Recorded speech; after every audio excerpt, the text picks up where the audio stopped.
Today, I want to chat about insecurity and jealousy because they're kind of two sides of the same coin. We are often jealous of the people we love the most. It's our friends, our family, our close circle that we have criticism towards, that we are most critical of, and that we're also jealous of and insecure around. It is really hard because insecurity and jealousy have been branded as shameful emotions.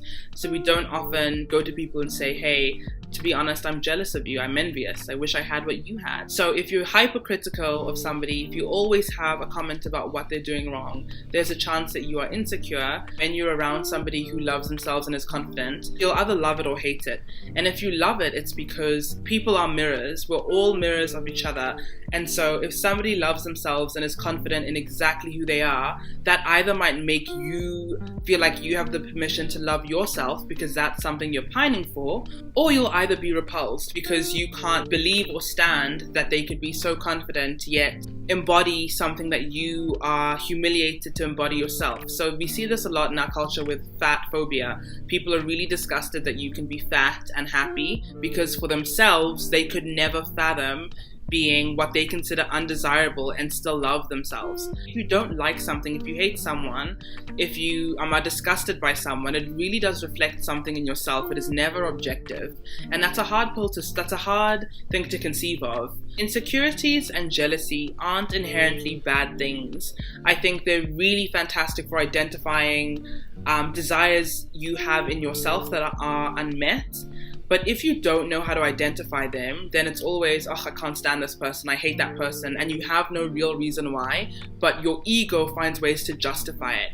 I hate them because, why do they always act like that? They're so extra. Why do they, they just do the most? What I'm trying to do, which is really hard, but I have to, and we all have to if we want to live kind of more thoughtful lives and garner really healthy relationships with the self and with other people, is every criticism and feedback, criticism also masked in feedback that I have for other people, how can I turn that on its head and point it towards me? If I'm telling someone else they need to be more thoughtful and listen more, why don't I change the you to an I, and actually it's saying I need to be more thoughtful and listen more.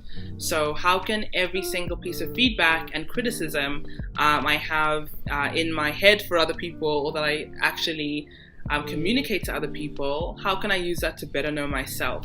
I don't think I'll ever stop being critical entirely or stop having insecurities. But for me, the most important work is to identify them and be honest, at least with myself, if I can't be with my friends or with the people that I'm insecure around or jealous of. Everyone sees themselves as a reasonable person. I see myself as a reasonable person. So when I have any criticism of somebody, I really assume, no, it's definitely justified and it's correct, and having to point that back at myself is really difficult because I'm having to acknowledge that actually these could just be insecurities. If everyone's a mirror, you're looking at yourself, and if you don't like that person, there's something in yourself you don't like. And this is not to say don't protect your boundaries. I think if there are people who you don't click with, that's not necessarily to say it's because you don't like yourself.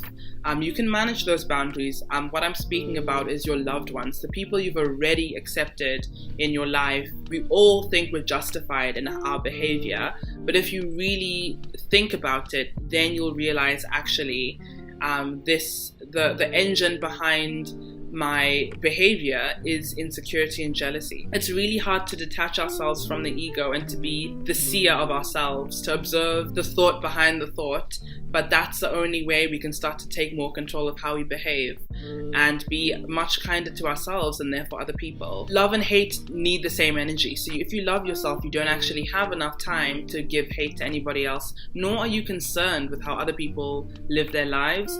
So for me, it's been identifying the ways I'm most critical are clearly areas where I don't love myself enough, because if I have time to focus on what other people are doing and be offended by it, if I have enough energy and time to identify what someone is doing or saying or thinking or dressing like and criticize it, then I clearly am not spending enough time loving myself in the very same way. I shouldn't have enough energy in any arena of my life to hate somebody, because that means that is energy I could have been using to love myself. And if I loved myself, I wouldn't have enough time to hate anybody.